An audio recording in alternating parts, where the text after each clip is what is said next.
बुलढाण्यामध्ये भाजपला मोठं खिंडार पडलंय। अमोल अंधारे यांच्यासह अनेक कार्यकर्त्यांनी शिवसेनेमध्ये प्रवेश केलाय।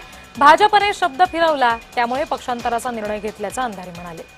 नगरपालिका निवडणुकीसाठी तुमचा विचार करू असं आश्वासन भाजपने दिल्यानंतर अमोल अंधारे यांनी विधानसभा निवडणुकीतून माघार घेतली होती। मात्र नगरपालिका निवडणुकीत दिलेला शब्द पाळला गेला नाही, त्यामुळे अमोल अंधारे यांनी भाजपला सोडचिठ्ठी दिली। भाजपाने जो शब्द दिला होता तो शब्द पाळला गेला नाही आणि म्हणून मी काय त्याचं भावंतर न करताना मी लढणारा कार्यकर्ता रडणारा नाही। काही जे मध्यस्थी होते त्याच्यासमोर चर्चा केली, त्यांनी सांगितलं होऊ शकत नाहीये। विधानसभेमध्ये जे काही बोलणं झालं होतं, जर ठरलं होतं तसं पूर्ण झालं नाही, त्यामुळे नाराजी व्यक्त केली नाही, पक्षाचं नुकसान केलं नाही। 2 उमेदवार मी भाजपचे निवडून आणले।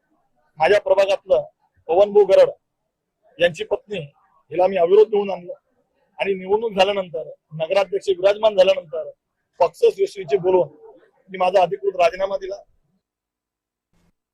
आज जसे काय आम्ही मोजलेले नाही, पण आज हजारो कार्यकर्त्यांचा शिवसेनेमध्ये माननीय आमच्या, आता तुम्हाला माहिती आहे की अमोलजी अंधारे यांच्या सहकार्यानं, यांच्या मार्गदर्शनाखाली आज हजारो शिवसैनिकांचे प्रवेश झालेले आहेत आणि यानंतरही आणखी हजारो प्रवेश शिवसेनेमध्ये होते।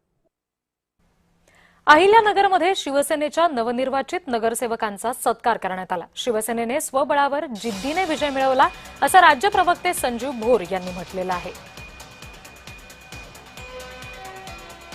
अहिल्यानगर महानगरपालिकेची निवडणूक शिवसेना स्वबळावर लढली।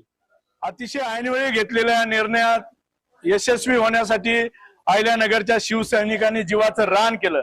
खऱ्या अर्थाने बाळासाहेबांचा सच्चा शिवसैनिक, एकनाथ शिंदे साहेबांचा सच्चा शिवसैनिक, या न्यायाने शिवसैनिक लढले आणि आमचे 10 उमेदवार या अटीतटीच्या लढतीत विजयी झाले।